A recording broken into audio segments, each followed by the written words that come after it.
ನಮಸ್ಕಾರ ಎಲ್ಲರಿಗೂ. ನಾನು ವಿಜಯ ಪಾಟೀಲ್. 8ನೇ ತರಗತಿ ಕನ್ನಡ ಮಾಧ್ಯಮ ಸಮಾಜ ವಿಜ್ಞಾನದ 2ನೇ ಭಾಗದ ಪಾಠಗಳನ್ನು ನಾನಿವಾಗ ಮಾಡ್ತಾ ಇದ್ದೀನಿ. ನೀವಿನ್ನೂ ನಮ್ಮ ಐಡಿಯಾಸ್ ಫೋರಮ್ನ ಟೆಲಿಗ್ರಾಮ್ ಚಾನಲ್ಗೆ ಜಾಯಿನ್ ಆಗದೇ ಇದ್ದರೆ ಕೆಳಗೆ ಡಿಸ್ಕ್ರಿಪ್ಷನಲ್ಲಿ ಒಂದು ಲಿಂಕ್ನ ಕೊಟ್ಟಿದ್ದೀವಿ. ಆ ಲಿಂಕ್ನ ಮೂಲಕ ನೀವು ಜಾಯಿನ್ ಆಗ್ಬೋದು. ಈ ಎಲ್ಲ ಉಪಯೋಗಗಳನ್ನು ನೀವು ಪಡ್ಕೋಬಹುದು. ಹಾಗೆ ಈಗಾಗಲೇ ನಮ್ಮ ಐಡಿಯಾಸ್ ಫೋರಮ್ ತಂಡ ಹಲವಾರು ಕೋರ್ಸ್ಗಳನ್ನು ಲಾಂಚ್ ಮಾಡಿದೆ. ಅದರಲ್ಲಿ ಕೆಲವು NCERT ವಿಡಿಯೋಗಳು, DSCERT ವಿಡಿಯೋಗಳು, ತಮಿಳುನಾಡು ಪಠ್ಯಪುಸ್ತಕದ ವಿಡಿಯೋಗಳು, GK ಟ್ರಿಕ್ಸ್ ವಿಡಿಯೋಗಳು, ಹಾಗೆ 1000ಕ್ಕೂ ಅಧಿಕ ಪ್ರಶ್ನೆ ಪತ್ರಿಕೆಗಳನ್ನು ಸಹ ಚರ್ಚೆ ಮಾಡಿದ ವಿಡಿಯೋಗಳು ಸಹ ನಿಮಗಿಲ್ಲಿ ಲಭ್ಯ ಆಗುತ್ತೆ. ಹಾಗೆ ನಿಮಗೊಂದು ಆಪ್ಷನ್ ಕೊಟ್ಟಿದ್ದೀವಿ. ಅಂದರೆ ನೀವು ಹೇಗೆ ನಮ್ಮ ಪಾಠಗಳಿಂದ ಉಪಯೋಗ ಪಡ್ಕೋತಾ ಇದ್ದೀರಿ, ಅದರಂತೆ ನಿಮ್ಮ ಸಪೋರ್ಟ್ ಕೂಡ ನಮಗೆ ಬೇಕಾಗುತ್ತೆ. ನಮಗೆ ಟೆಕ್ನಾಲಜಿ ಅಳವಡಿಕೆಗಾಗಿ ಸ್ವಲ್ಪ ಮಟ್ಟಿನ ಸಹಾಯದ ಅವಶ್ಯಕತೆ ಇದೆ. ಅದರಿಂದ ಇಲ್ಲಿ 4 ಸ್ಕೀಮ್ಗಳನ್ನು ಕೊಟ್ಟಿದ್ದೀವಿ. 29, 59, 159 ಮತ್ತು ಗೋಲ್ಡನ್ ಸಪೋರ್ಟ್ ಮಾಡೋರಾದರೆ 159 ರೂಪಾಯಿಗಳನ್ನು 8748814920 ಈ ಫೋನ್ಪೇ ಅಥವಾ ಗೂಗಲ್ ಪೇ ನಂಬರ್ಗೆ ಸೆಂಡ್ ಮಾಡಿ ನಮಗೆ ಸಹಾಯವನ್ನು ಮಾಡ್ಬೋದು. ಈ ದುಡ್ಡಿನಿಂದ ನಾವು ನಮ್ಮ ಟೆಕ್ನಾಲಜಿನ ಇಂಪ್ರೂವ್ ಮಾಡ್ಕೋತೀವಿ. ಇನ್ನೂ ಕೆಲವೊಂದು ವಿಡಿಯೋಗಳನ್ನು ಟೆಕ್ನಾಲಜಿ ಅಳವಡಿಕೆಯ ಮೂಲಕ ನಿಮಗೆ ಕೊಡೋಕ್ಕೆ ಪ್ರಯತ್ನ ಮಾಡ್ತೀವಿ. ಇನ್ನು ಹೆಚ್ಚಿಗೆ ಬಂದಂತಹ ಹಣವನ್ನು ನಾವು ಬಡ ವಿದ್ಯಾರ್ಥಿಗಳ ಏಳ್ಗೆಗಾಗಿ ಮತ್ತು ಅವರ ವಿದ್ಯಾಭ್ಯಾಸಕ್ಕಾಗಿ ಸಹಾಯ ಮಾಡ್ತೀವಿ. Please support ideas forum. ಇನ್ನು ಪಾಠಕ್ಕೆ ಬರೋಣ. ಇವತ್ತಿನ ಪಾಠ ಅಧ್ಯಾಯ 3 ಸಾಮಾಜಿಕ ಸಂಸ್ಥೆಗಳು. ಹಿಂದಿನ ಪಾಠದಲ್ಲಿ ಅಧ್ಯಾಯ 2ರಲ್ಲಿ ನಾವು ಸ್ಥಳೀಯ ಸಂಸ್ಥೆಗಳನ್ನು ಸ್ಟಡಿ ಮಾಡಿದ್ವಿ. ಸ್ಥಳೀಯ ಸಂಸ್ಥೆಗಳಲ್ಲಿ ನಾವು ಪಂಚಾಯತ್ ರಾಜ್ ವ್ಯವಸ್ಥೆಯನ್ನು ಸ್ಟಡಿ ಮಾಡಿದ್ವಿ. ಇಂದು ನಾವು ಸಾಮಾಜಿಕ ಸಂಸ್ಥೆಗಳು ಅಂದರೆ ಕುಟುಂಬ ಮತ್ತು ವಿವಾಹ, ಹಾಗೆ ಕಾನೂನು, ಈ ರೀತಿಯ ಸಂಸ್ಥೆಗಳನ್ನು ನಾವು ಈ ಪಾಠದಲ್ಲಿ ಕಲಿತೀವಿ. ಅಂದರೆ ಸಾಮಾಜಿಕ ಸಂಸ್ಥೆಗಳ ಅರ್ಥ ಏನು, ಅದರ ಸ್ವರೂಪ ಹೇಗೆ, ಹಾಗೆ ಆ ಸಂಸ್ಥೆಗಳ ಮಹತ್ವ ಏನು, ಇಂಪಾರ್ಟೆನ್ಸ್ ಏನು ಅನ್ನೋದನ್ನು ಕಲಿತೀವಿ. ಹಾಗೆ ಮಾನವ ಮತ್ತು ಸಾಮಾಜಿಕ ಸಂಸ್ಥೆಗಳ ನಡುವಿನ ಸಂಬಂಧ ಏನು ಅನ್ನೋದನ್ನು ಕಲಿತೀವಿ. ಹಾಗೆ ಸಾಮಾಜಿಕ ಸಂಸ್ಥೆಗಳ ಪಾತ್ರ ಮತ್ತು ಅವುಗಳ ಕಾರ್ಯವನ್ನು ನಾವು ಈ ಪಾಠದಲ್ಲಿ ಕಲಿತೀವಿ. ಸಮಾಜವನ್ನು ಅರ್ಥ ಮಾಡ್ಕೊಳ್ಳೋದಕ್ಕೆ ನಮಗೆ ಸಾಮಾಜಿಕ ಸಂಸ್ಥೆಗಳ ಅವಶ್ಯಕತೆ ಇದೆ. ನಮ್ಮ ಜೀವನದ ಮೂಲಭೂತ ಅವಶ್ಯಕತೆಗಳನ್ನು ಈಡೇರಿಸುವಾಗ ಸಾಮಾಜಿಕ ಸಂಸ್ಥೆಗಳು ಅವಿಭಾಜ್ಯ ಅಂಗಗಳು ಅಂತ ನಾವು ತಿಳ್ಕೋಬಹುದು. ಸಾಮಾಜಿಕ ಅಗತ್ಯತೆಗಳ ಸುತ್ತ ರಚಿತವಾಗಿರುವಂತಹ ನೈತಿಕ ನಿಯಮಗಳು, ಮೌಲ್ಯಗಳು, ಅಂತಸ್ತುಗಳು ವಹಿಸುವಂತಹ ಪಾತ್ರ ಸುಭದ್ರವಾದಂತಹ ಸಂಸ್ಥೆ ಅಂತ ಅನ್ನಬಹುದು. ಸಾಮಾಜಿಕ ಸಂಸ್ಥೆಗಳನ್ನು ಈ ಎಲ್ಲ ನೈತಿಕ ನಿಯಮಗಳನ್ನು ಕಾಪಾಡುವಂತಹ ಸಂಸ್ಥೆ ಅಂತ ಹೇಳಬಹುದು. ಇದರಲ್ಲಿ ಸಂಘಟಿತವಾದಂತಹ ಪದ್ಧತಿಗಳು, ಅಲ್ಲಿ ಅನುಸರಿಸುವಂತಹ ವಿಧಾನಗಳು, ಕ್ರಿಯೆಗಳು ಮತ್ತು ಅಲ್ಲಿನ ನಂಬಿಕೆಗಳು ನಮಗೆ ಸುಭದ್ರವಾದ ಸಮಾಜವನ್ನು ಸ್ಥಾಪಿಸುವಲ್ಲಿ ಸಹಕಾರ ನೀಡ್ತವೆ. ಸಾಮಾನ್ಯವಾಗಿ ಸಮೂಹದಲ್ಲಿ ಜನರು ತಮ್ಮ ಆಸಕ್ತಿ ಮತ್ತು ಆಸೆಗಳನ್ನು ಈಡೇರಿಸಿಕೊಳ್ಳೋದಕ್ಕೆ ಒಗ್ಗೂಡಿದಾಗ ಒಂದು ಸಂಸ್ಥೆ ಅಂತ ರೆಡಿಯಾಗತ್ತೆ. ಈ ರೀತಿಯ ಆಸೆ ಆಕಾಂಕ್ಷೆಗಳನ್ನು ಈಡೇರಿಸಿಕೊಳ್ಳುವಾಗ ಹಲವಾರು ನಿಯಮ ಮತ್ತು ಕಾರ್ಯವಿಧಾನಗಳ ಅಗತ್ಯ ಇರುತ್ತೆ. ಸಾಮಾಜಿಕ ನಿಯಮಗಳು ಮತ್ತು ಆಚರಣೆಗಳು ನಿಯಮಿತವಾಗಿ ಮತ್ತು ನಿರಂತರವಾಗಿ ಕಾರ್ಯಾಚರಣೆಯಲ್ಲಿರ್ತವೆ. ಇದರ ಪರಿಣಾಮವಾಗಿ ಸಂಸ್ಥೆಗಳು ಹುಟ್ಕೊಳ್ತವೆ. ಸಮ್ಮರ್ ಮತ್ತು ಕೆಲ್ಲರ್ ಸಾಮಾಜಿಕ ಸಂಸ್ಥೆ ಅಂದರೆ ಏನು ಅಂತ ಹೇಳ್ತಾರೆ, ಅಥವಾ ಸಂಸ್ಥೆ ಅಂದರೆ ಏನು ಅಂತ ಹೇಳ್ತಾರೆ. ಜೀವಗಳ ಶರೀರದಲ್ಲಿ ಜೀವಕಣ ಮತ್ತು ಅಂಗಾಂಗಗಳು ಹೇಗೆ ಇರ್ತವೆಯೋ ಹಾಗೆ ಸಮಾಜಕ್ಕೆ ಲೋಕಾರೂಢಿ ಮತ್ತು ಸಂಸ್ಥೆಗಳು ಹಾಗೆ ಇರ್ತವೆ. ಅಂದರೆ ಒಂದು ಶರೀರಕ್ಕೆ ಹೇಗೆ ಅಂಗಾಂಗಗಳು, ಜೀವಕನ ಅವಶ್ಯಕತೆ ಇರುತ್ತಾ, ಹಾಗೆ ಒಂದು ಸಮಾಜಕ್ಕೆ ಈ ಸಂಸ್ಥೆಗಳ ಅವಶ್ಯಕತೆಯು ಕೂಡ ಅಷ್ಟೇ ಇರುತ್ತೆ. ಇನ್ನು ಸಾಮಾಜಿಕ ಸಂಸ್ಥೆಗಳ ಲಕ್ಷಣಗಳು ಏನೇನು? ಮೊದಲಿಗೆ ಸಾಮಾಜಿಕ ಸಂಸ್ಥೆಗಳ ಲಕ್ಷಣಗಳನ್ನು ತಿಳ್ಕೊಂಡಾದ್ಮೇಲೆ ಅದರ ಇಂಪಾರ್ಟೆನ್ಸನ್ನು ನಾವು ನೋಡಬಹುದು.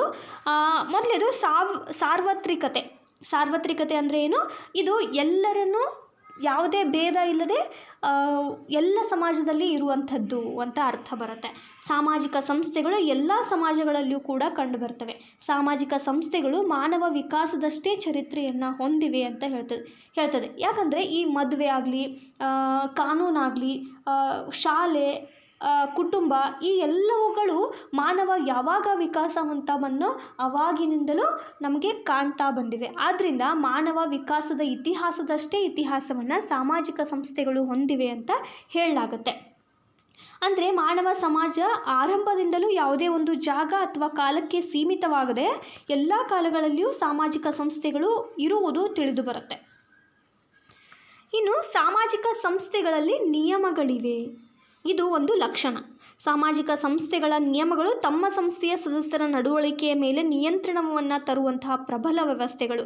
ಯಾವುದೇ ವ್ಯಕ್ತಿ ಸಾಮಾಜಿಕ ಸಂಸ್ಥೆಗಳ ನಿಯಮಗಳಿಗೆ ವಿರುದ್ಧವಾಗಿ ನಡೆದರೆ, ಅವನ ವರ್ತನೆ ಈ ನಿಯಮಗಳಿಗೆ ವಿರುದ್ಧ ಆಗಿದ್ದರೆ, ಸಾಮಾಜಿಕ ಸಂಸ್ಥೆಗಳು ಆ ವ್ಯಕ್ತಿಯನ್ನು ನಿರ್ಬಂಧಿಸುವಂತಹ ಹಕ್ಕನ್ನು ಪಡೆದಿರ್ತವೆ.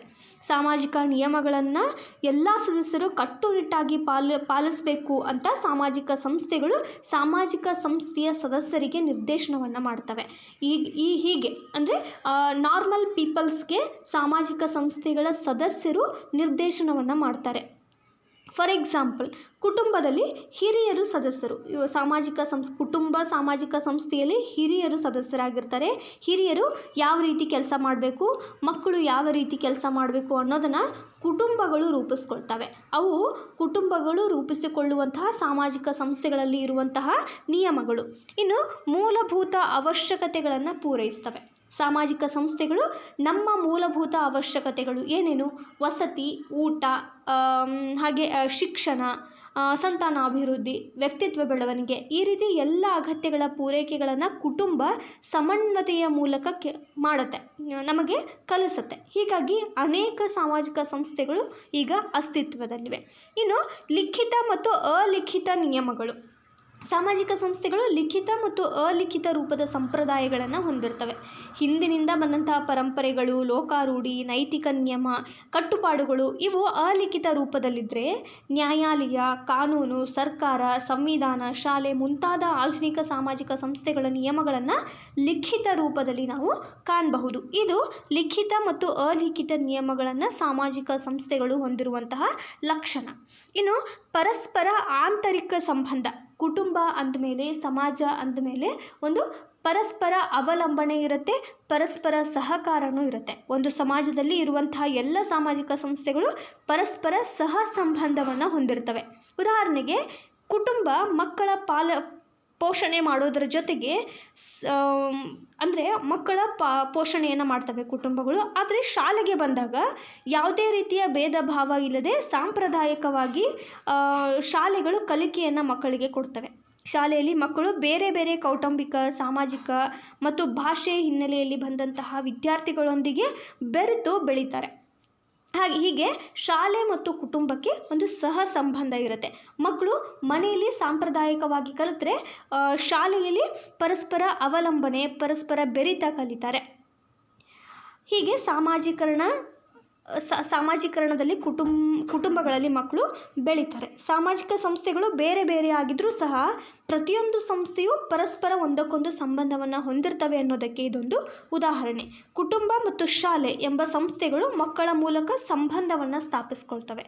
ಇದು ಪರಸ್ಪರ ಆಂತರಿಕ ಸಂಬಂಧ. ಇವು ಸಾಮಾಜಿಕ ಸಂಸ್ಥೆಗಳ ಪ್ರಮುಖ ಲಕ್ಷಣಗಳು. ಇನ್ನು ಸಾಮಾಜಿಕ ಸಂಸ್ಥೆಯ ಮಹತ್ವ ಏನು, ಅದರ ಇಂಪಾರ್ಟೆನ್ಸ್ ಏನು, ಅದು ನಮಗೆ ಯಾಕೆ ಬೇಕು ಅನ್ನೋದಕ್ಕೆ ಇಲ್ಲಿ ಕೆಲವೊಂದು ಪಾಯಿಂಟ್ಸ್ಗಳಿವೆ. ಸಾಂಸ್ಕೃತಿಕ ವಾಹಕ. ಇದು ಸಾಮಾಜಿಕ ಸಂಸ್ಥೆ ಅನ್ನೋದು ಒಂದು ಸಾಂಸ್ಕೃತಿಕ ವಾಹಕ ಅಂತ ಕರೀತಾರೆ. ಸಾಮಾಜಿಕ ಸಂಸ್ಥೆಗಳು ಸ್ಥಳೀಯ ಜ್ಞಾನ, ಕಲೆ, ನಡೆನುಡಿ, ರೂಢಿ, ಸಂಪ್ರದಾಯ, ನೈತಿಕ ನಿಯಮಗಳು, ಮೌಲ್ಯಗಳು ಸೇರಿದಂತೆ ಸಾಂಸ್ಕೃತಿಕ ಅಂಶಗಳನ್ನು ಒಂದು ಪೀಳಿಗೆಯಿಂದ ಇನ್ನೊಂದು ಪೀಳಿಗೆಗೆ ವರ್ಗಾವಣೆ ಮಾಡ್ತವೆ. ಹೀಗಾಗಿ ಸಾಮಾಜಿಕ ಸಂಸ್ಥೆಗಳು ಸಾಂಪ್ರದಾಯಿಕ ಜೀವನಕ್ಕೆ ಮಹತ್ವವನ್ನು ಕೊಡ್ತವೆ. ಇನ್ನು ಸದಸ್ಯರ ಅಗತ್ಯತೆಗಳನ್ನು ಪೂರೈಸ್ತದೆ. ಮಾನವರ ಮಾನಸಿಕ, ದೈಹಿಕ, ಸಾಮಾಜಿಕ ಹಾಗೆ ಆರ್ಥಿಕ ಮತ್ತು ಭೌತಿಕ ಅವಶ್ಯಕತೆಗಳನ್ನು ಈಡೇರಿಸುವ ಜೊತೆಗೆ ತನ್ನ ಸದಸ್ಯರನ್ನು ಸಾಮುದಾಯಿಕ ಜೀವನದಲ್ಲಿ ಹೇಗೆ ಕಾರ್ಯೋನ್ಮುಖ ಮಾಡಬೇಕು ಅನ್ನೋದನ್ನು ಇದು ತಿಳಿಸ್ಕೊಡುತ್ತೆ. ಅಂದರೆ ಮನೆಯಲ್ಲಿ ಮಕ್ಕಳಿಗೆ ಅವರ ಮೂಲಭೂತ ಅವಶ್ಯಕತೆಗಳನ್ನು ಕಲ್ಪಿಸೋದರ ಜೊತೆಗೆ ಅವರಲ್ಲಿ ಮೌಲ್ಯಗಳನ್ನು ತುಂಬೋದು ಪಾಲಕರ ಒಂದು ಹೊಣೆಯಾಗಿರುತ್ತೆ. ಇದು ಕುಟುಂಬ ಸಾಮಾಜಿಕ ವ್ಯವಸ್ಥೆಯಲ್ಲಿ ಸದಸ್ಯರ ಅಗತ್ಯತೆಗಳನ್ನು ಪೂರೈಸುವಂತಹ ಬಗೆ. ಇನ್ನು ಸದಸ್ಯರ ಸಾಮಾಜಿಕ ವರ್ತನೆಯನ್ನು ನಿಯಂತ್ರಿಸುತ್ತೆ. ಸಮಾಜದಲ್ಲಿ ಇರುವಂತಹ ಸಾಮಾಜಿಕ ಸಂಸ್ಥೆಗಳು ನಮ್ಮ ಉತ್ತಮ ನಡವಳಿಕೆಗಳು ಯಾವುವು, ನಾವು ಯಾವ ರೀತಿಯ ನಡವಳಿಕೆಗಳನ್ನು ಹೊಂದಿರಬೇಕು, ತಪ್ಪು ನಡವಳಿಕೆಗಳು ಯಾವುವು, ಯಾವ ರೀತಿಯ ನಡವಳಿಕೆಗಳನ್ನು ನಾವು ಹೊಂದಿರಬಾರ್ದು ಅನ್ನೋದನ್ನು ತಿಳಿಸ್ಕೊಡುತ್ತೆ. ಉದಾಹರಣೆಗೆ, ಪ್ರಮುಖ ಸಾಮಾಜಿಕ ಸಂಸ್ಥೆಯಾದಂಥ ನಮ್ಮ ಶಾಲೆಗಳಿಗೆ ಬಂದರೆ ನಮ್ಮ ಪ್ರತಿನಿತ್ಯ ನಡವಳಿಕೆಗಳನ್ನು, ಅಂದರೆ ನಾವು ಹೇಗೆ ಬಟ್ಟೆ ತೊಡಬೇಕು, ಹೇಗೆ ಮಾತಾಡಬೇಕು, ಹೇಗೆ ಯೂನಿಫಾರ್ಮ್ ಅಂದರೆ ವ್ಯವಸ್ಥಿತವಾಗಿ ನಿಲ್ಲಬೇಕು, ಹೇಗೆ ಓದಬೇಕು, ಹೇಗೆ ಇನ್ನೊಬ್ಬರ ಜೊತೆ ಮಾತಾಡಬೇಕು, ಈ ಎಲ್ಲ ವಿಷಯಗಳನ್ನು ಹೇಳಿಕೊಡುವ ಮೂಲಕ ನಮ್ಮ ವರ್ತನೆಗಳನ್ನು ತಿದ್ತಾ ಇರ್ತವೆ. ಇದೇ ಸಮಯದಲ್ಲಿ ನಮ್ಮ ಸಾಮಾಜಿಕ ವರ್ತನೆಗಳು ಸಮಾಜಕ್ಕೆ ವಿರುದ್ಧ ಆಗಿದ್ದರೆ, ಸಮಾಜದ ನಿಯಮಗಳನ್ನು ಮುರಿಯುವ ಕೆಲಸವನ್ನು ಮಾಡ್ತಾ ಇದ್ದರೆ, ಶಿಕ್ಷೆ, ನಿಂದನೆ, ಬಹಿಷ್ಕಾರ, ದಂಡ ಈ ರೀತಿಯ ಒಂದು ಶಿಕ್ಷೆಯ ಮೂಲಕ ನಮ್ಮನ್ನು ಸನ್ಮಾರ್ಗದಲ್ಲಿ ನಾವು ಹೇಗೆ ನಡಿಬೇಕು ಅನ್ನೋದನ್ನು ನಿರ್ದೇಶನ ಮಾಡ್ತವೆ ನಮ್ಮ ಶಾಲೆಗಳು. ಇದು ಇದರಿಂದ ನಮಗೆ ತಿಳಿಯುತ್ತೆ, ಇನ್ನೂ ಮುಂದುವರೆದು ತಪ್ಪುಗಳಾದರೆ ಕಾನೂನಿನ ಮೂಲಕ ತಿದ್ದುವ, ದಂಡಿಸುವ ಒಂದು ವ್ಯವಸ್ಥೆಯೂ ಕೂಡ ನಮ್ಮ ಸಾಮಾಜಿಕ ವ್ಯವಸ್ಥೆಯಲ್ಲಿ ಇದೆ. ಹೀಗೆ ಸಾಮಾಜಿಕ ವರ್ತನೆಯನ್ನು ನಮ್ಮ ಸಾಮಾಜಿಕ ಸಂಸ್ಥೆಗಳು ನಿಯಂತ್ರಣ ಮಾಡ್ತಾ ಇರ್ತವೆ. ಹೀಗೆ ಸಾಮಾಜಿಕ ಸಂಸ್ಥೆಗಳು ತನ್ನ ಸದಸ್ಯರ ಸಾಮಾಜಿಕ ವರ್ತನೆಯನ್ನು ರೂಪಿಸುವಲ್ಲಿ ಮತ್ತು ನಿಯಂತ್ರಿಸುವಲ್ಲಿ ಮಾಡುವ ಕೆಲಸಗಳು ಅತ್ಯಂತ ಮಹತ್ವದ ಸ್ಥಾನವನ್ನು ಹೊಂದಿರ್ತವೆ. ಇನ್ನು ವ್ಯಕ್ತಿಗಳಿಗೆ ಪಾತ್ರವನ್ನು ನೀಡ್ತವೆ. ಸಾಮಾಜಿಕ ಸಂಸ್ಥೆಗಳಲ್ಲಿ ನಮ್ಮ ಕುಟುಂಬವನ್ನು ಕನ್ಸಿಡರ್ ಮಾಡೋದಾದರೆ, ನಮ್ಮ ಕುಟುಂಬದಲ್ಲಿ ಅಜ್ಜ ಅಜ್ಜಿ, ತಂದೆ ತಾಯಿ, ಮಕ್ಕಳು, ಹೀಗೆ ಅವರವರ ವಯಸ್ಸಿಗೆ ಅನುಗುಣವಾಗಿ ತಮ್ಮದೇ ಆದ ಅಂತಸ್ತು ಮತ್ತು ಪಾತ್ರಗಳನ್ನು ನೀಡ್ತಾ ಇರ್ತವೆ. ಕುಟುಂಬದಲ್ಲಿ ಸದಸ್ಯರಿಗೆ ಹಿರಿತನಕ್ಕೆ ಅನುಗುಣವಾಗಿ ಬಂಧುತ್ವ ಪಾತ್ರಗಳನ್ನು ನೀಡ್ತದೆ. ಹಾಗೆ ಸಾಮಾಜಿಕ ಸಂಸ್ಥೆಗಳು ಸಮಾಜದ ವ್ಯವಸ್ಥೆಯಲ್ಲಿ ಸಂಬಂಧಗಳನ್ನು ನಿರ್ದೇಶನ ಮಾಡೋದರ ಮೂಲಕ ಎಲ್ಲರಿಗೂ ಪಾತ್ರಗಳನ್ನು ನೀಡ್ತವೆ. ಇದು ಸಾಮಾಜಿಕ ಸಂಸ್ಥೆಯ ಮಹತ್ವ.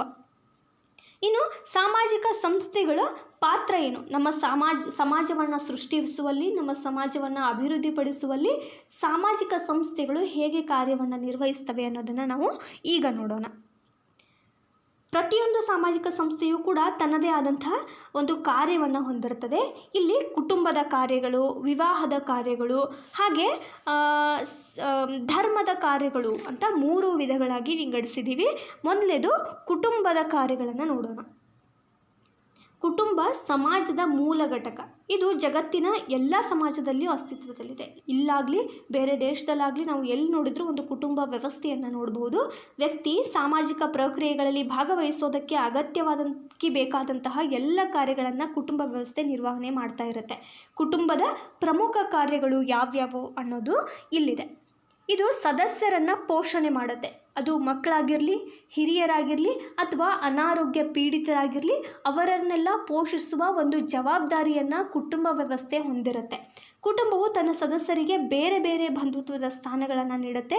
ಇದಕ್ಕೆ ಅನುಗುಣವಾಗಿ ಅವರ ಕುಟುಂಬದಲ್ಲಿ ಬೇರೆ ಬೇರೆ ಪಾತ್ರಗಳನ್ನು ನಿರ್ವಹಿಸ್ತಾರೆ.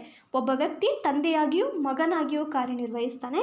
ಕುಟುಂಬವು ತನ್ನ ಎಲ್ಲ ಸದಸ್ಯರ ಪೋಷಣೆಯ ಒಂದು ಪ್ರಮುಖ ತಾಣ ಅಂತ ಹೇಳಬಹುದು. ಕುಟುಂಬ ತಾವು ಜನಿಸಿದ ದಿನದಿಂದ ನಮ್ಮ ಪಾಲನೆ, ಪೋಷಣೆ ಮಾಡ್ತಾ ಇರುತ್ತೆ. ಕುಟುಂಬದಲ್ಲಿ ಇರುವಂತಹ ಅಜ್ಜಿ ತಾತ, ಅಪ್ಪ ಅಮ್ಮ ನಮ್ಮನ್ನು ಪ್ರತಿ ಕ್ಷಣವೂ ಕೂಡ ಎಚ್ಚರಿಕೆಯಿಂದ ನೋಡಿಕೊಂಡು, ನಾವು ಚಿಕ್ಕ ಮಕ್ಕಳಿಂದ ದೊಡ್ಡವರಾಗೋವರೆಗೂ ನಮ್ಮ ಎಲ್ಲ ಅಗತ್ಯತೆಗಳನ್ನು ನೀಡಿ ಪೋಷಣೆ ಮಾಡ್ತಾ ಇರ್ತಾರೆ. ಕೇವಲ ಚಿಕ್ಕವರಲ್ಲ, ಕೇವಲ ಹಿರಿಯರಲ್ಲ, ಅನಾರೋಗ್ಯ ಪೀಡಿತರಾದವರನ್ನು ಕೂಡ ಕುಟುಂಬ ವ್ಯವಸ್ಥೆ ಪೋಷಣೆ ಮಾಡುತ್ತೆ. ಹಿರಿಯರು ಮುಪ್ಪಿನ ವಯಸ್ಸಿನಲ್ಲಿ ಅಶಕ್ತರಾದಾಗ, ಹಾಗೆ ಯಾರಾದರೂ ಕುಟುಂಬ ಸದಸ್ಯರಲ್ಲಿ ಯಾರಾದರೂ ಒಬ್ಬರು ಅನಾರೋಗ್ಯಕ್ಕೆ ಪೀಡಿತರಾದಾಗ ಕುಟುಂಬ ಅವರನ್ನು ಪಾಲನೆ, ಪೋಷಣೆ ಮಾಡುತ್ತೆ. ಇದು ಒಂದು ಕುಟುಂಬ ವ್ಯವಸ್ಥೆಯ ಕಾರ್ಯ. ಇನ್ನು ಭದ್ರತೆ ಮತ್ತು ಸಾಮಾಜೀಕರಣ. ಕುಟುಂಬದಲ್ಲಿ ಸದಸ್ಯರು ಮಕ್ಕಳಿಗೆ ಸಮಾಜದಲ್ಲಿ ಹೇಗೆ ವ್ಯವಹರಿಸಬೇಕು, ಹೇಗೆ ಮಾತಾಡಬೇಕು, ಹೇಗೆ ನಡವಳಿಕೆ ಇರಬೇಕು, ನಾವು ಹೇಗೆ ಉದ್ಯೋಗವನ್ನು ತಗೋಬೇಕು, ಹೇಗೆ ಉದ್ಯೋಗವನ್ನು ನಿರ್ವಹಿಸಬೇಕು, ಈ ಎಲ್ಲ ಒಂದು ಸಾಮಾಜೀಕರಣದ ಒಂದು ವ್ಯಕ್ತಿತ್ವಗಳನ್ನು ಮಕ್ಕಳಲ್ಲಿ ಮೂಡಿಸುತ್ತೆ. ಇದರ ಜೊತೆಗೆ ತಮ್ಮ ಎಲ್ಲ ಸದಸ್ಯರಿಗೆ ಎಲ್ಲ ರೀತಿಯ ಸಾಮಾಜಿಕ ಭದ್ರತೆಯನ್ನು ಕೂಡ ಇದು ನೀಡುತ್ತೆ. ಅಂದರೆ ಮಕ್ಕಳಿಗೆ ಶಿಕ್ಷಣ, ಅನಾರೋಗ್ಯ ಸಮಯದಲ್ಲಿ ಆರೈಕೆ ನೀಡುತ್ತೆ. ಹಾಗೆ ಉದ್ಯೋಗವನ್ನು ಹೇಗೆ ಪಡಿಬೇಕು ಮಾಡೋದಕ್ಕೆ, ಆ ಉದ್ಯೋಗವನ್ನು ಮಾಡೋದಕ್ಕೆ ಬೆಂಬಲ, ಹಾಗೆ ಆ ಉದ್ಯೋಗಕ್ಕೆ ಬೇಕಾದಂತಹ ಬುದ್ಧಿಮತ್ತೆ, ಈ ಎಲ್ಲ ಅವಶ್ಯಕತೆಗಳನ್ನು, ಭದ್ರತೆಗಳನ್ನು ಕುಟುಂಬ ವ್ಯವಸ್ಥೆ ನೀಡುತ್ತೆ. ಇದು ಕುಟುಂಬದ ಕಾರ್ಯಗಳು. ಇನ್ನು ವಿವಾಹದ ಕಾರ್ಯಗಳು. ವಿವಾಹದ ಕಾರ್ಯಗಳಿಗೆ ಬಂದರೆ ಮೊದಲದು ಸಾಮಾಜಿಕ ಅನುಮತಿ. ಯಾವುದೇ ಒಂದು ಗಂಡು ಹೆಣ್ಣು ವೈವಾಹಿಕವಾಗಿ ಸಂಬಂಧವನ್ನು ಪಡಿಬೇಕಾದ್ರೆ ಅದಕ್ಕೆ ಅನುಮತಿ ಅವಶ್ಯಕ ಆಗಿರುತ್ತೆ. ಇಲ್ಲಿ ವಿವಾಹ ವ್ಯವಸ್ಥೆ ಈ ರೀತಿಯ ಒಂದು ಅನುಮತಿಯನ್ನು ನೀಡುತ್ತೆ. ವಿವಾಹ ಪುರುಷ ಮತ್ತು ಮಹಿಳೆ ಜೊತೆಯಾಗಿ ಜೀವನ ನಡೆಸೋದಕ್ಕೆ ಸಾಮಾಜಿಕ ಅನುಮತಿಯನ್ನು ನೀಡುವಂಥ ಪ್ರಕ್ರಿಯೆ. ವಿವಾಹ ಹೆಣ್ಣು ಮತ್ತು ಗಂಡು ಜೋಡಿಯಾಗಲು ಸಾಮಾಜಿಕ ಅನುಮೋದನೆಯನ್ನು ನೀಡುತ್ತೆ. ವಿವಾಹ ಪುರುಷರು ಮತ್ತು ಮಹಿಳೆಯರಿಗೆ ಕೌಟುಂಬಿಕ ಜೀವನಕ್ಕೆ ಪ್ರವೇಶವನ್ನು ನೀಡುತ್ತೆ. ವಿವಾಹ ವೈವಾಹಿಕ ಸಂಬಂಧದ ಮೂಲಕ ಗಂಡು ಹೆಣ್ಣು ಒಂದು ನಿರ್ದಿಷ್ಟ ಸೂರಿನಲ್ಲಿ ಬಹಳ ಗಟ್ಟಿಯಾಗಿ ನೆಲೆ ನಿಲ್ಲುವಂತೆ ಮಾಡುತ್ತೆ. ಧಾರ್ಮಿಕ, ಆರ್ಥಿಕ, ಸಾಮಾಜಿಕ, ಸಾಂಸ್ಕೃತಿಕ ಜೀವನವನ್ನು ನಡೆಸೋದಕ್ಕೆ ಅನುವು ಮಾಡಿಕೊಡುತ್ತೆ. ಮಾನವನ ನಾಗರಿಕತೆ ಎಷ್ಟು ಹಳೆಯದೋ ಅಷ್ಟೇ ಹಳೆಯದು ವಿವಾಹ ಸಂಸ್ಥೆ. ನಿರಂತರವಾಗಿ ಇದು ಬೆಳೀತಾ ಬಂದಿದೆ. ಹಾಗೆ ಈ ಸಂಸ್ಥೆ ಅನೇಕ ಬದಲಾವಣೆಗಳಿಗೂ ಒಳಪಟ್ಟಿದೆ. ಅಂದರೆ ಧರ್ಮದ ಆಧಾರದ ಮೇಲೆ ವಿವಾಹ ಪದ್ಧತಿಗಳು ಬೇರೆ ಬೇರೆ ಆದವು. ಹೀಗೆ ಅನೇಕ ರೀತಿಯ ಬದಲಾವಣೆಗಳನ್ನು ವಿವಾಹ ವ್ಯವಸ್ಥೆ ನಡೆಸ್ಕೊಳ್ತಾ ಬಂದಿದೆ. ಇದು ವಿವಾಹದ ಕಾರ್ಯ, ಮೊದಲನೇ ಕಾರ್ಯ. ಇನ್ನು ಕುಟುಂಬ ಸ್ಥಾಪನೆಗೆ ತಳಹದಿಯಾಗಿರುತ್ತೆ. ಇಲ್ಲಿ ಮೊದಲನೇ ಪಾಯಿಂಟಲ್ಲೇ ನಾವು ಹೇಳಿದ್ರೆ, ಒಂದು ಗಂಡು ಹೆಣ್ಣು ಪರಸ್ಪರ ವೈವಾಹಿಕ ಜೀವನದಲ್ಲಿ ಜೀವನ ಮಾಡೋದಕ್ಕೆ ಅನುಮೋದನೆಯನ್ನು ನೀಡೋದು ವಿವಾಹ ವ್ಯವಸ್ಥೆಯ ಕಾರ್ಯ. ಹೀಗೆ ಶುರುವಾದಂತಹ ಒಂದು ಸಂಬಂಧ ಕುಟುಂಬ ಸ್ಥಾಪನೆಗೆ ತಳಹದಿಯನ್ನು ನೀಡುತ್ತೆ. ವಿವಾಹ ಕುಟುಂಬ ವ್ಯವಸ್ಥೆಗೆ ಪ್ರೋತ್ಸಾಹವನ್ನು ನೀಡುತ್ತೆ. ಸಂತಾನೋತ್ಪತ್ತಿ ಮತ್ತು ಮಕ್ಕಳನ್ನು ಬೆಳೆಸುವಿಕೆ, ಸಾಮಾಜೀಕರಣದ ಪ್ರಕ್ರಿಯೆಗಳು ಕುಟುಂಬದ ನೆರವಿನೊಂದಿಗೆ ನಡೀತಾ ಇರ್ತವೆ. ಮಕ್ಕಳು ಹುಟ್ಟಿದ ಬಳಿಕವೂ ಸಹ ವಿವಾಹ ಸಂಬಂಧ ಮುಂದುವರಿಯುತ್ತೆ. ಕುಟುಂಬದಲ್ಲಿ ಕಂಡುಬರುವಂತಹ ಎಲ್ಲ ರೀತಿಯ ಸಂಬಂಧಗಳನ್ನು ನಿರ್ದೇಶಿಸುವ ಅಧಿಕಾರ ವಿವಾಹಕ್ಕಿದೆ. ವಿವಾಹ ಸಂಬಂಧಗಳ ಪರಿಣಾಮವಾಗಿ ಅನೇಕ ಸಂದರ್ಭಗಳಲ್ಲಿ ಐಕಮತ್ಯಕ್ಕೆ ಸಹಾಯಕ ಆಗಿರುತ್ತೆ. ವಿವಾಹವು ವಿಭಿನ್ನ ಸಮೂಹಗಳ ಜನರನ್ನು ಒಂದುಗೂಡಿಸುವ ಮೂಲಕ ನಾವೆಲ್ಲ ಆತ್ಮೀಯ ಬಂಧುಗಳು ಅನ್ನುವಂತಹ ಭಾವನೆಯನ್ನು ಮೂಡಿಸಿ ಏಕತೆಗೆ ಸಹಾಯಕಾರಿಯಾಗಿರುತ್ತೆ. ಅದೇ ಐಕ್ಯಮತ್ಯ ಅಂದರೆ ಬೇರೆ ಬೇರೆ ಸಂಬಂಧಗಳಲ್ಲಿಯೂ ಕೂಡ ವಿವಾಹ ಸಂಬಂಧವನ್ನು ಏರ್ಪಡಿಸೋದು. ಇನ್ನು ಸಂಬಂಧಗಳಲ್ಲಿ ಕಾನೂನು ಬದ್ಧತೆ. ವಿವಾಹ ಕೇವಲ ಪತಿ ಪತ್ನಿಯರ ನಡುವೆ ಇರುವಂಥ ಸಂಬಂಧ ಆಗಿರದೆ, ಜೊತೆಗೆ ಮನೆಯ ಇತರೆ ಸದಸ್ಯರುಗಳು ಕೂಡ ಇದಕ್ಕೆ ಸಂಬಂಧಪಡ್ತಾರೆ. ಅಂದರೆ ಒಂದು ಹೆಣ್ಣು ತವರು ಮನೆಯಿಂದ ಗಂಡನ ಮನೆಗೆ ಹೋದಾಗ ಅಲ್ಲಿ ಬರೀ ಒಂದು ಗಂಡು ಹೆಣ್ಣಿನ ಸಂಬಂಧ ಇರಲ್ಲ. ಅಲ್ಲಿ ಅತ್ತೆ ಮಾವ ಹೀಗೆ ಎಲ್ಲ ರೀತಿಯ ಸಂಬಂಧಗಳನ್ನು ಇಲ್ಲಿ ಬೆಸೆಯಬಹುದು. ಇಲ್ಲಿ ಹುಟ್ಟಿದಂತಹ ಮಗು ತನ್ನ ತಂದೆ ತಾಯಿಯರ ಕುಟುಂಬದ ಆಸ್ತಿಗೆ ಉತ್ತರಾಧಿಕಾರಿತ್ವವನ್ನು ಹೊಂದಿರ್ತಾನೆ. ಸಮಾಜದ ನಿರಂತರತೆಗೆ ಕುಟುಂಬದ ಮುಖಾಂತರ ವಿವಾಹದ ಚೌಕಟ್ಟಿನಲ್ಲಿ ಉತ್ತರಾಧಿಕತ್ವ ಇತ್ಯಾದಿ ವಿಷಯಗಳಿಗೆ ಕಾನೂನಿನ ಮಾನ್ಯತೆ ಕೂಡ ಇದೆ. ಹೀಗೆ ವಿವಾಹ ಉತ್ತರಾಧಿಕಾರತ್ವದ ಒಂದು ಬಗೆಯೂ ಹೌದು. ಇದು ವಿವಾಹದ ಕಾರ್ಯಗಳು. ಇನ್ನು ಧರ್ಮದ ಕಾರ್ಯಗಳು ಏನು? ಧರ್ಮವೂ ಕೂಡ ಸಾಮಾಜಿಕ ವ್ಯವಸ್ಥೆ. ಎಲ್ಲ ಸಮಾಜದಲ್ಲಿ ಕಂಡುಬರುವಂತಹ ಮತ್ತೊಂದು ಪ್ರಮುಖ ಸಾಮಾಜಿಕ ಸಂಸ್ಥೆ ಅಂದರೆ ಅದು ಧರ್ಮ. ಮಾನವನ ನಾಗರಿಕತೆಯೊಂದಿಗೆ ಧರ್ಮ ಉಗಮಗೊಂಡು ಹೇಗೆ ಮಾನವ ನಾಗರಿಕತೆಯ ಜೊತೆಗೆ ಬೆಳೀತಾ ಬಂದೋ ಹಾಗೆ ನಾಗರಿಕತೆ ಅಭಿವೃದ್ಧಿ ಹೊಂದ್ತಾ ಧರ್ಮವೂ ಕೂಡ ಅಭಿವೃದ್ಧಿ ಹೊಂದ್ತಾ ಬಂತು. ಇದು ಸಮಾಜದ ಅವಿಭಾಜ್ಯ ಅಂಗ. ಧರ್ಮದ ಕೆಲವು ಕಾರ್ಯಗಳು ಯಾವ್ಯಾವು ಅಂದರೆ ಸಮಾಜೀಕರಣದ ಕಾರ್ಯ. ಧರ್ಮ ಸಾಮಾಜೀಕರಣದ ಒಂದು ಮುಖ್ಯ ವಾಹಕ. ಸಂಪ್ರದಾಯಗಳು, ಧಾರ್ಮಿಕತೆ, ವಿಧಿವಿಧಾನಗಳು, ಆಚರಣೆಗಳು ಇವೆಲ್ಲವುಗಳನ್ನು ನಡೆಸೋದ್ರ ಮೂಲಕ ಹಲವಾರು ಮೌಲ್ಯಗಳನ್ನು ಪ್ರಸಾರ ಮಾಡೋದು ಧರ್ಮದ ಕಾರ್ಯ. ಇನ್ನು ಸಾಮಾಜಿಕ ಐಕ್ಯತೆ. ಧರ್ಮ ಸಾಮಾಜಿಕ ಹೊಂದಾಣಿಕೆಗೆ ಆಕರ ಅಂತ ಹೇಳಬಹುದು. ಸತ್ಯ, ಅಹಿಂಸೆ, ಪ್ರಾಮಾಣಿಕತೆ ಇತ್ಯಾದಿ ಧಾರ್ಮಿಕ ಮೌಲ್ಯಗಳನ್ನು ಸಾಮಾಜಿಕ ಐಕ್ಯತೆಯನ್ನು ಕಾಪಾಡಿಕೊಳ್ಳಲು ಇದನ್ನು ಕಲಿಸ್ಕೊಡ್ತಾ ಇರುತ್ತೆ. ಸಂಪ್ರದಾಯಗಳಲ್ಲಿ ಇರುವಂತಹ ವಿವಿಧತೆ, ಏಕರೂಪತೆ ಮತ್ತು ಸಂಕೇತಗಳ ಬಳಕೆ ಇತ್ಯಾದಿ ಜನರಲ್ಲಿ ಐಕ್ಯತೆಯನ್ನು ಮೂಡಿಸ್ತವೆ. ಇದು ಧರ್ಮಗಳ ಆಶಯ ಕೂಡ ಹೌದು. ಸಮಾಜದಲ್ಲಿ ಐಕ್ಯತೆಯನ್ನು ಮೂಡಿಸೋದು ಧರ್ಮದ ಆಶಯ ಆಗಿರುತ್ತೆ. ಅದರಂತೆ ನಡೆದರೆ ಧಾರ್ಮಿಕ ಸೌಹಾರ್ದವೂ ಕೂಡ ಇರುತ್ತೆ.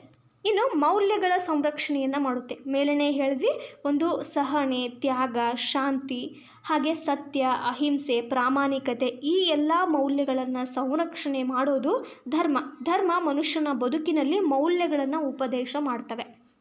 ಇನ್ನು ಸಾಮಾಜಿಕ ನಿಯಂತ್ರಣವನ್ನು ಮಾಡುತ್ತೆ. ಧರ್ಮವು ಸಾಮಾಜಿಕ ನಿಯಂತ್ರಣದ ಅತಿ ಮುಖ್ಯ ಸಾಧನೆ ಅಂತ ಹೇಳಬಹುದು. ಅಂದರೆ ದೇವರು ಆಧ್ಯಾತ್ಮದ ಆಯಾಮಗಳನ್ನು ಸೃಷ್ಟಿಸೋದ್ರ ಮೂಲಕ ಮಾನವನ ಚಟುವಟಿಕೆಗಳನ್ನು ನಿಯಮಿತಗೊಳಿಸ್ತದೆ. ಇಲ್ಲಿ ಹೆದರಿಕೆಗಾಗಿಯೂ ಭಕ್ತಿಗಾಗಿಯೂ ನಾವು ಒಬ್ಬರ ನಿಯಂತ್ರಣದಲ್ಲಿರ್ತೀವಿ. ಅಂದರೆ ಯಾವುದೇ ಕೆಟ್ಟ ಕೆಲಸಗಳನ್ನು ಮಾಡುವಾಗ ಒಂದು ಹಿಂದೆ ಸರಿದು ಒಮ್ಮೆ ಯೋಚಿಸುವಂತಹ ಒಂದು ಮೌಲ್ಯವನ್ನು ಬೆಳೆಸ್ಕೊಳ್ತೀವಿ. ಇದು ಧರ್ಮ ಮಾಡುತ್ತೆ. ನಾವು ನೈತಿಕತೆಯಿಂದ ಇರಲು, ಶಿಸ್ತಿನಿಂದ ಇರಲು ಮತ್ತು ಸಮಾಜದ ಸಾಮಾಜೀಕೃತ ಪ್ರಜೆಗಳಾಗಿರಲು ಧರ್ಮ ನಮಗೆ ನೆರವು ನೀಡುತ್ತೆ. ಧರ್ಮಗಳ ಈ ಆದರ್ಶಗಳನ್ನು ಅರ್ಥ ಮಾಡಿಕೊಂಡು ಪರಸ್ಪರ ದ್ವೇಷಿಸೋದನ್ನು ಬಿಡುವ ಅಗತ್ಯ ಇಂದು ಬಹಳ ಆಗಿದೆ. ಇದು ಧರ್ಮದ ಕಾರ್ಯಗಳು. ಇಲ್ಲಿ ನಾವು ಸಾಮಾಜಿಕ ಸಂಸ್ಥೆಗಳ ಹಲವು ಕಾರ್ಯಗಳನ್ನು ನೋಡಿದ್ವಿ. ಹಾಗೆ ಈ ಪಾಠದಲ್ಲಿ ನಾವು ಸಾಮಾಜಿಕ ಸಂಸ್ಥೆಗಳು ಅಂದರೆ ಏನು, ಹಲವಾರು ವ್ಯಾಖ್ಯಾನಗಳನ್ನು ನೋಡಿದ್ವಿ. ಸಾಮಾಜಿಕ ಸಂಸ್ಥೆಗಳ ಲಕ್ಷಣಗಳು ಏನು, ಸಾಮಾಜಿಕ ಸಂಸ್ಥೆಯ ಇಂಪಾರ್ಟೆನ್ಸ್ ಏನು, ಹಾಗೆ ಸಾಮಾಜಿಕ ಸಂಸ್ಥೆಗಳು ಯಾವ ರೀತಿಯ ಕಾರ್ಯಗಳನ್ನು ನಿರ್ವಹಿಸ್ತವೆ ಅನ್ನೋದನ್ನು ನೋಡಿದ್ವಿ. ಇದು ಇವತ್ತಿನ ಪಾಠ. ಮೊದಲೇ ಹೇಳಿದಂತೆ ನಮಗೆ ಸಹಾಯ ಬೇಕು ಅಂತ ಹೇಳಿದ್ವಿ. ಹಲವಾರು ದಿನಗಳಿಂದ ನಮಗೆ ಯಾವುದೇ ಸಪೋರ್ಟ್ ಸಿಗ್ತಿಲ್ಲ. ಆದ್ದರಿಂದ ನಾವು ಜಾಯಿನ್ ಆಪ್ಷನ್ ಮೂಲಕ ನೀವು ನಮಗೆ ಹಣವನ್ನು ವರ್ಗಾವಣೆ ಮಾಡೋದ್ರ ಮೂಲಕ ನೀವು ನಮಗೆ ಸಪೋರ್ಟ್ ಮಾಡಬೇಕು. ಅದನ್ನು ನಾವು ಟೆಕ್ನಾಲಜಿ ಅಳವಡಿಕೆಗೆ ಉಪಯೋಗ ಮಾಡ್ಕೋತೀವಿ. ಮತ್ತೊಮ್ಮೆ ಹೇಳ್ತಿದ್ದೀನಿ ಅಂತ ಯಾರೂ ಬೇಜಾರಾಗಬಾರ್ದು. ಈ ವಿಡಿಯೋ ನಿಮಗೆ ಇಷ್ಟ ಆಗಿದ್ದರೆ ಲೈಕ್ ಮಾಡಿ, ಶೇರ್ ಮಾಡಿ ಮತ್ತು ಸಬ್ಸ್ಕ್ರೈಬ್ ಮಾಡೋದನ್ನು ಮರಿಬೇಡಿ. Thank you.